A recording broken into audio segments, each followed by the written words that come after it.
A lot of people think that those talks are not going to lead anywhere because the Iranians will never give up. Sure.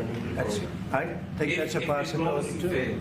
If diplomacy fails, is the United States, under your leadership, ready to take military action to destroy the Iranian nuclear program and remove this threat? I think if the talks aren't successful with Iran, I think Iran is going to be in great danger.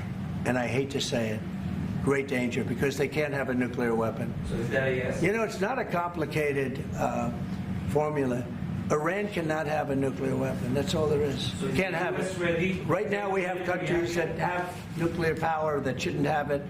But I'm sure we'll be able to negotiate out of that too as part of this later on down the line. But Iran cannot have a nuclear weapon. And if the talks aren't successful, I actually think it'll be a very bad day for Iran if that's the case. Yeah.